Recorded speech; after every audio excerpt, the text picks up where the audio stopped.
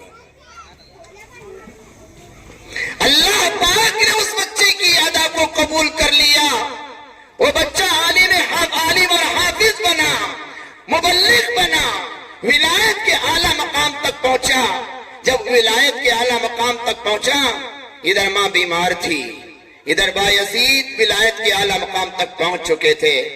ان کے استاد محترم کے خواب میں سرکار کی زیارت ہوئی۔ سرکار دو عالم صلی اللہ علیہ وسلم نے بایزید کے استاد کے خواب میں آ کر کہا، اٹھو، اپنے سر کی پگڑی بایزید کے سر پہ رکھ دو، آج اللہ نے ان کو ولیوں کے اعلیٰ مقام تک پہنچایا ہے۔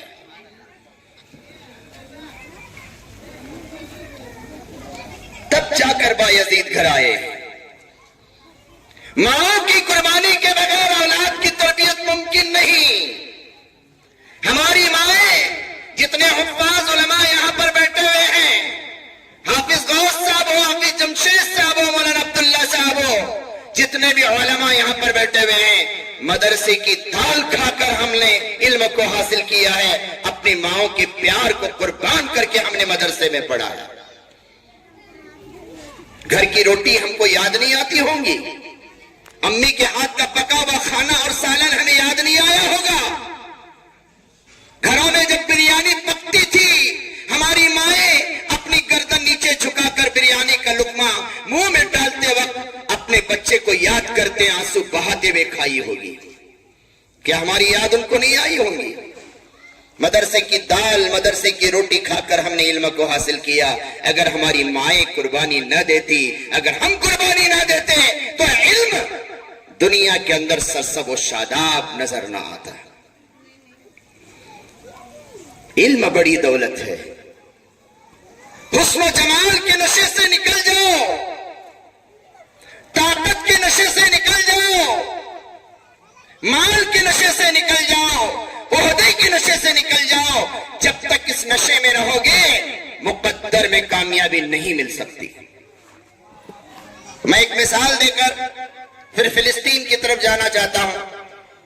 ایک مثال آپ کو دے دوں ان عہدوں کے بارے میں، جن نشوں کا میں نے تذکرہ چھیڑا ہے، جن نشوں کی وجہ سے آج ہم برباد ہو رہے ہیں، جن نشوں کی وجہ سے خدا نے ہم پر ذلت کو مسلط کر دیا، عہدہ، منصب، مال، جمال، طاقت اور خاندان، جس کی وجہ سے ذلیل اور رسوا ہو رہے ہیں۔ میں سرکار کے زمانے کی ایک مثال دے کر اپنی بات کو آگے بڑھاتا ہوں۔ نبی علیہ السلام کے زمانے کے دو لوگوں کا واقعہ میں آپ کے سامنے پیش کرتا ہوں۔ ایک طرف میں ابو جہل کو کھڑا کرتا ہوں بائیں طرف، دوسری طرف میں بلال کو کھڑا کرتا ہوں سیدھی طرف، اور ان دونوں کا میں مقابلہ کرواتا ہوں آپ کے سامنے۔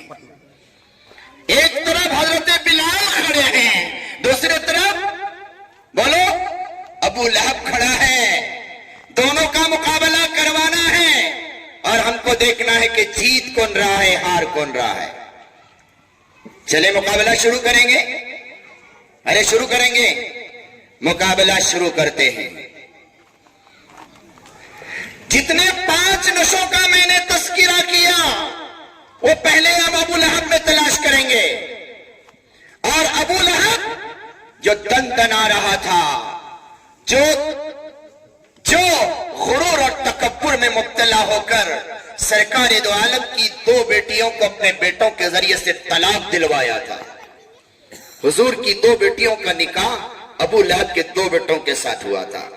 لیکن دشمنی میں جب آدمی پاگل ہو جاتا ہے، نشے میں جب آدمی پاگل ہو جاتا ہے، غرور میں جب آدمی پاگل ہو جاتا ہے، سرکار کی پیاری اور مبارک بیٹیاں ابو لہب کے گھر پہ بہو بن کر آنے والی تھی۔ ابو لہب نے اپنے بیٹوں سے کہا، محمد کی دشمنی میں دونوں بیٹیوں کو طلاق دے دو۔ کس کی دشمنی میں؟ جب آدمی غرور میں آتا ہے تو نشے میں آ جاتا ہے تو اندھا ہو جاتا ہے۔ اسے رسول اللہ کی بیٹی بہو بن کر آنے والی تھی، نکاح ہو چکا ہے بچپن میں، ابھی رخصتی نہیں ہوئی تھی، 2 بیٹیاں بہو بن کر آنے والی تھی، لیکن اس نے اپنے بیٹوں کے ذریعے سے طلاق دلوائی۔ اس ابو لہب میں 5 نشے تھے۔ کتنے نشے تھے؟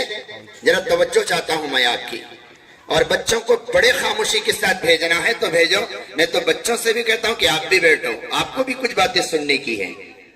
ظہر سے ہم سن رہے ہیں آپ کا، تو آپ ہمارا کیوں نہیں سنیں؟ ظہر سے سارا مجموعہ آپ کا سن رہا ہے، تو ابھی 1 گھنٹہ آپ ہمارا نہیں سنیں گے؟ سنیں گے نا؟ تو میں کہہ رہا تھا ابو لہب جو مغرور ہو گیا تھا 5 نشوں کی وجہ سے، ابو لہب میں پہلا نشہ مال کا تھا۔ ابو لہب میں پہلا نشہ کون سا تھا؟ مال کا، کیونکہ ابو لہب مالدار تھا۔ ابو لہب میں دوسرا نشہ عہدے کا تھا۔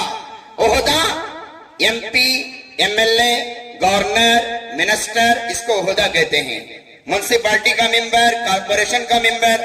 ابو لہب مکہ کے سرداروں میں سے ایک سردار تھا، یعنی سمجھو ممبر آف مکہ تھا، مکہ کی پارلیمنٹ کا ایک ممبر تھا۔ ابو لہب کے پاس مال کا نشہ تھا۔ ارے عہدہ اسی کو ملتا ہے جس کے پاس مال ہوتا ہے، الیکشن میں پیسے پانی کی طرح بکھیر دیتے ہیں، بکھیرتے نا۔ ابو لہب کے پاس مال تھا۔ دوسرا نشہ ابو لہب کے پاس عہدہ تھا۔ تیسرا نشہ ابو لہب کے پاس طاقت تھی۔ طاقت طاقتور اپنے نشے کی وجہ سے کمزور پہ ظلم کرتا ہے۔ جسے طاقت ہوتی ہے نا انہیں دادا گیری کرتا ہے، دانت توڑتوں دیکھ، دانتا توڑ کو بھیج تو میرے سامنے آواز کرا دو۔ ایک قائد کب بولتا ہے؟ جب طاقت ہوں گی تو، اور پیچھے کچھ سپورٹ بھی ہونا چاہیے، یعنی بڑے باپ کا بیٹا ہے، مالدار گھرانے کا ہے، انہیں چھاتی پھوگا کے آ رہا ہے، آواز نہیں کرنے کا میرے سامنے۔ ایک ہوتا ہے مال کا نشہ، ابو لہب کے پاس تھا۔ ایک ہوتا ہے طاقت کا نشہ، ابو لہب کے پاس تھا۔ ایک ہوتا ہے عہدے کا نشہ، ابو لہب کے پاس تھا۔ چوتھا حسن و جمال کا۔ حسن اتنا تھا ابو لہب کو، لہب کے معنی آتے آگ کے شعلے کے، آگ کے انگارے کے۔ جیسے آگ کا انگارہ چمکتا ہے، ابو لہب کا چہرہ ویسے چمکتا تھا۔ آج عورتیں خوبصورتی پہ ناز کرتی ہیں نا کہ تو کالی ہے، میں گوری ہوں، تو نکٹی ہے، میں چپٹی ہوں، تو ایسی ہے، میں ویسی ہوں، ہے نا؟ رشتے دیکھنے کے لے جاتے ہیں تو بیچاری عورت کو ذلیل کر کے آ جاتے ہیں۔ اور یہ حسن و جمال میں نقص نکالنے والی یہی بہنیں ہوتی ہیں۔ مرد زیادہ نہیں دیکھتا ناک کیسی ہے، آنکھیں کیسے ہیں، کانا کیسے ہیں، اوپر سے نیچے تک ساری چیز اگر غور سے دیکھنے والی تو ہماری یہی بہنیں خواہ مخواہ مردوں کو بدنام کرتی ہیں۔ معاف کرنا بہنوں، جیز کی لعنت انہی عورتوں کے اندر ہے۔ جیز لینے والی عورت، جیز دینے والی عورت، جیز کے سلسلے میں ساس بن کر بہو کو ستانے والی عورت، جیز کے سلسلے میں بھاوج کو تانے دینے والی نند بھی عورت۔ بیچ میں ہمیں خالی خرید کو لانے کا، چمچہ کم ہے، التانی کم ہے، بیلن کم ہے، لیکن سب گن کو کون لینے والے؟ انوچ لینے والے۔ بہو جیز کم لائی تو وہ بہو کے ناک میں دم کرنے والے کون؟ انوچ۔ بھاوج جیز کم لائی تو بھاوج کو پریشان اور ذلیل کرنے والے کون؟ انوچ۔ اور گھر میں آنے والی بہو ذرا کالی اچھی تو اسے کالی کالی کر کو چھڑانے والے کون؟ انوچ۔ جیز لانے والی عورت، جیز دینے والی عورت، جیز کے سلسلے میں ساس بن کر بہو کو ستانے والی عورت، جیز کے سلسلے میں بھاوج کو تانے دینے والی نند بھی عورت۔ پھر جب مرد کیا تو جرا کرتے ہیں تو کیا ہوتا ہے؟ تم آہ بھی کرتے ہیں تو ہو جاتے ہیں بدنام، وہ قتل بھی کرتے ہیں تو چرچا نہیں ہوتا۔ ذرا کیا بھی کرے تو بازار بھرا کو رکھتے ہیں۔ اور مردوں کا سکون اور غارت کرنے والی بھی ہماری یہی عورتیں۔ معاف کرنا، معاف کرنا، معاف کرنا، میں تمہیں دیکھے بغیر بات کر رہا ہوں، ورنہ کل سے وارنٹ نہیں نکالنا میرے بارے میں، سب مولانا کو بلاؤ، یہ مولانا کو کئی کو بلائے کر کو۔ ذرا معاف کرنا، معاف کرنا، میں دیکھے بغیر ادھر دیکھ کو بات کر رہا ہوں، تمہاری طرف نہیں دیکھ رہا ہوں۔ ہاں کیا ہو رہا ہے؟ کیا ہو رہا ہے؟ آج مردوں کی زندگی باہر جو تباہ ہو رہی ہے وہ گھر میں سکون نہ ملنے کی وجہ سے۔ گھر میں سکون نہیں مل رہا، اس لیے مردوں کی زندگی تباہ ہو رہی ہے۔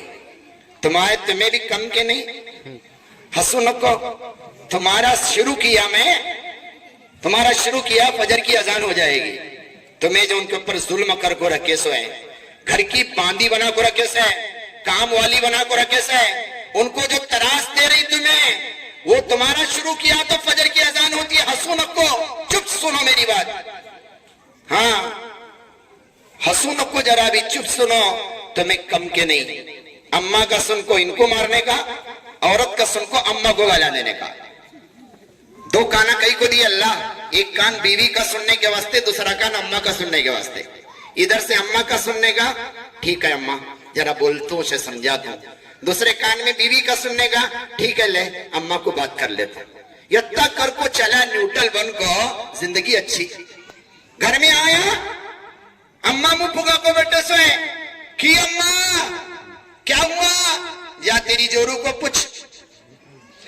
بیڈ روم میں گیا انہیں منہ اتار لے کو بیٹھے سوئے کیا ہوا گے، جاؤ تمہارے اماں کو پوچھ۔ اماں کے پاس گیا تو نے جورو کے پاس بھیج رہی، جورو کے پاس گیا تو نے اماں کے پاس بھیج رہی۔ چکی کے تو پاٹا میں نادانا سپڑے ہیں، چکی کے تو پاٹا میں نادانا سپڑے ہیں، جانی کو گن والے میانی کو پکڑے ہیں۔ چکی کا نیچے کا ایک پارٹ ہے، اوپر کا ایک پارٹ، نیچے کا پارٹ اماں کا، اوپر کا پارٹ گھر والی کا، اور بیچ میں جو دانے پسے جا رہے ہو ادمے کے آٹا ہونے لگے بیچارہ پس اس کو، اسے کیا بھی بولا تو انہیں ناراض، اسے کیا بھی بولا تو انہیں ناراض۔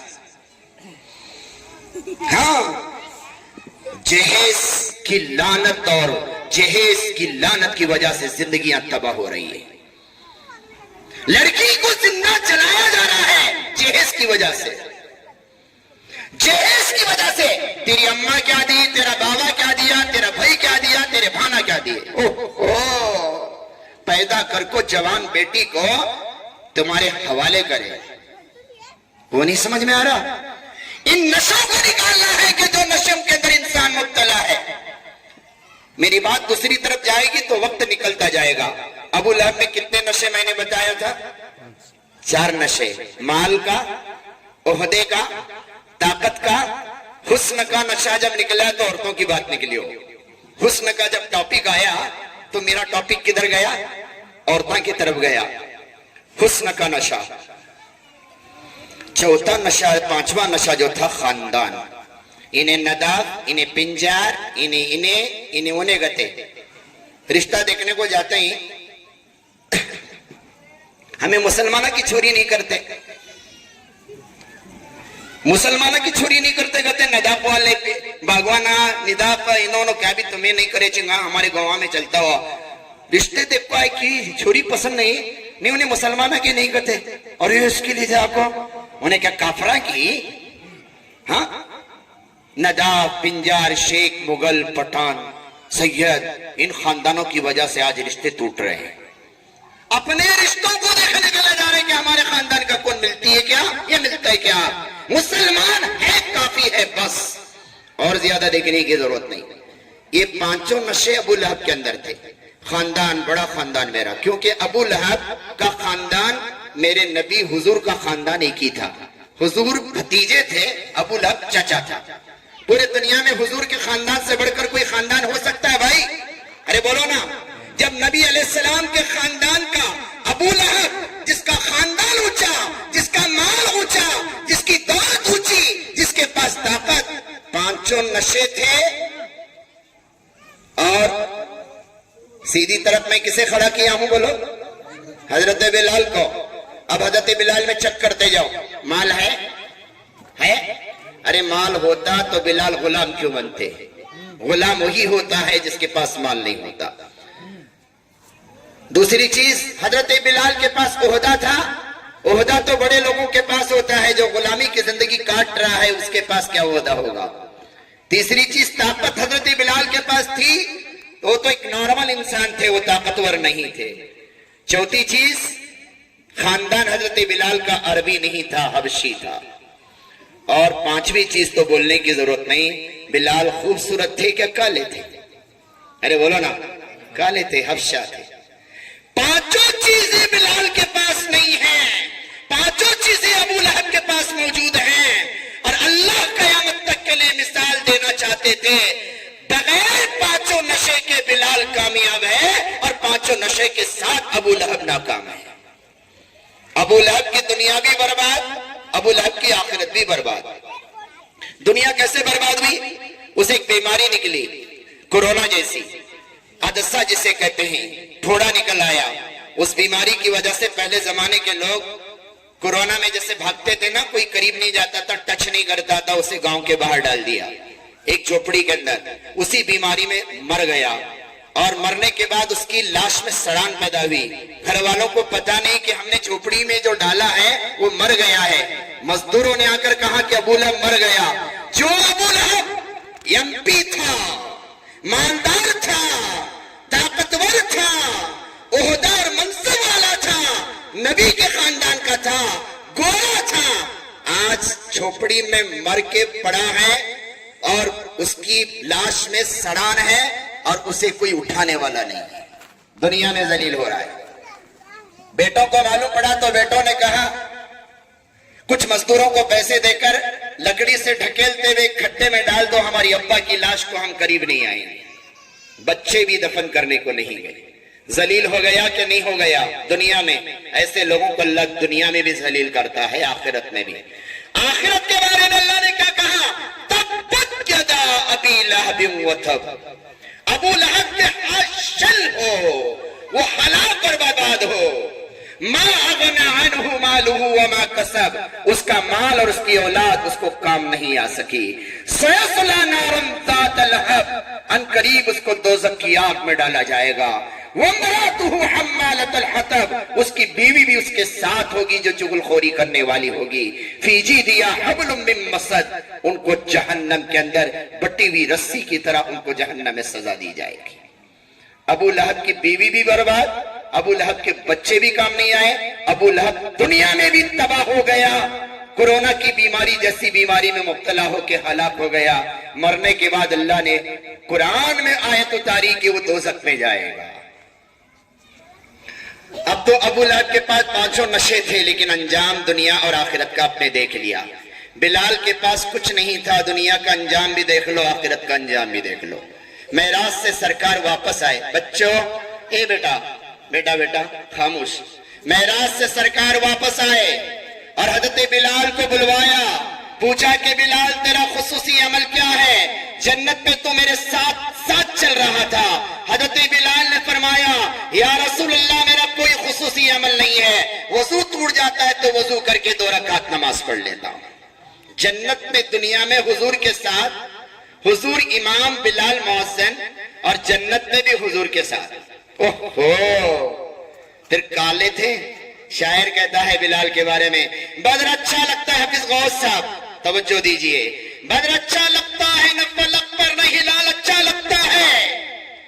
بدر اچھا لگتا ہے نہ فلک پر نہ ہلال اچھا لگتا ہے. بدر کہتے ہیں 14ویں کے چاند کو, ہلال کہتے ہیں پہلی رات کے چاند کو. شاعر کہتا ہے مجھے آسمان پہ 14ویں کا چاند بھی اچھا نہیں لگتا, مجھے آسمان پہ پہلی کا چاند بھی اچھا نہیں لگتا. شعر کیا ہے؟ بدر اچھا لگتا ہے نہ فلک پر نہ ہلال اچھا لگتا ہے, سچ پوچھو تو ان دونوں سے بلال اچھا لگتا ہے. کیا تھے بلال؟ جب زنجیریں ماری جاتی تھی, تپتے ہوئے صحرا میں لٹایا جاتا تھا,